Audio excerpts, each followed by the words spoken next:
আসসালামু আলাইকুম ওয়া রাহমাতুল্লাহি ওয়া বারাকাতুহু। এটা আমি স্মৃতিচারণের জন্য ভিডিওটা করছি আর কি। এই যে আমাদের ডাড়া বলছি, আর পাশে যে ফজলি বাগান ছিল, আর এটা হচ্ছে চারা বাগান। ওই পাশের বাঁশ ঝাড়গুলো সব ধ্বংস করে দিয়েছে কেটে কেটে। আর এখানে মোড়লরা স্কুল তৈরি করবে, ইংলিশ মিডিয়াম স্কুল। কিছুদিন আগে মানে ডাড়ার উপর থেকে তারা তাদের নিজস্ব জায়গায় পিলার উঠিয়ে একটা প্রাচীর দিয়েছে। আর এখন তারা আবার ইংলিশ মিডিয়াম স্কুল হতে যাচ্ছে। এইগুলো জায়গাতে গাছ ছিল, বড় বড় গাছগুলো তারা ধ্বংস করে কেটে কেটে, আর এখানে সব গর্ত করে করে মাটির পাহাড় দিয়ে দিয়েছে। আর এই যে দেখুন, কয়েকটা গাছ বাকি রয়েছে। এটা মোহরের বাড়ি, এটা মানে ডাক্তারের বাড়ি। বাকি চারা বাগানের দৃশ্য এবং মসজিদের দৃশ্যটা আপনাদেরকে দেখাই। কিছুদিন আগে আমার আশা করে মানে এটা এই জিনিসটাকে ক্যাপচার করার কথা ছিল, কিন্তু করা হয়নি। কিন্তু আজকে এত একটা আলাদা চিত্র হয়ে গেছে, সম্পূর্ণ চিত্রটা পরিষ্কার রূপে ধরা পড়লো না এই মাটির পাহাড়ের কারণে। তো এই সে হচ্ছে চারা বাগান। এটা করিম দাদার কারখানা ছিল, দেখুন।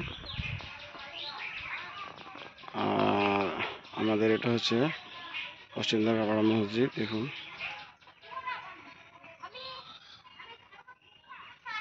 মসজিদের পাশে ছেলেরা খেলছে। আর এটা আমাদের ডাড়া ভাট্টা, দেখুন মানুষের জঙ্গল গায়ে পরিণত হয়ে গেছে। আর পাশে সব বাস ঝাড় ছিল বিশাল বড় বড়, সবগুলো নষ্ট করে দিয়েছে। আর এই চারা বাগানের পাশে যে ফজলি বাগান পারে, এখন মাত্র এই একটা গাছ কর্নারের গাছটাই মানে ঐতিহাসিকভাবে সাক্ষী হয়ে দাঁড়িয়ে রয়েছে। বাকি সবগুলো গাছ বিশাল বড় বড়, 100 বছর, 150 বছর, 200 বছর থেকে পুরাতন প্রায়। গাছগুলো কেটে কেটে এখন বিভিন্ন গাছের মানে লাগিয়ে দিয়েছে, মেহগনি গাছের। আর ওই পাশটাও ছিল বিশাল বড় বড় ফজলি গাছ, ভয়ঙ্কর ভয়ঙ্কর রূপের। তো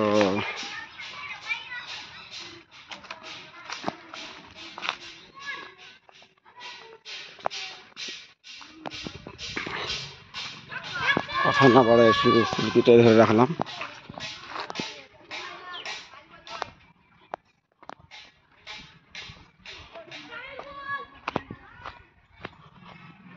এই বাগানগুলো সব নষ্ট হয়ে গেলে একদিন ইতিহাস হয়ে যাবে। আমাদের পরবর্তী প্রজন্মকে যখন বলবো যে বিশাল বড় বড় বাগান ছিল, তখন হয়তো দেখানোর কিছু থাকবে না। যদিও ভিডিওটা আগে করা উচিত ছিল বা প্রয়োজন ছিল, যখনই বুঝতে পারছিলাম যে এখানে গাছ কেটে নিল কিছু একটা হবে, মানে যেটা হয়তো বাঁকা বাগানের আকার বা পরিবেশের আকার আকৃতি চেঞ্জ করে দিবে। সেই চেঞ্জ করার পূর্ব মুহূর্তে আমাদের এটা মানে করা হয়তো দরকার ছিল, যাতে করে আসল চিত্রটা তুলে ধরতে পারতাম। পাশে বিশ্বাসের ওই আসনিয়া বাগান, আর ওটা হচ্ছে মাসাব্বারদের বাড়ি, ডাক্তারের বাড়ি, মহিলার বাড়ি। তো কথা না বাড়িয়ে বন্ধুরা আমরা এখানে শেষ করছি। আসসালামু আলাইকুম ওয়া রাহমাতুল্লাহি ওয়া বারাকাতুহু।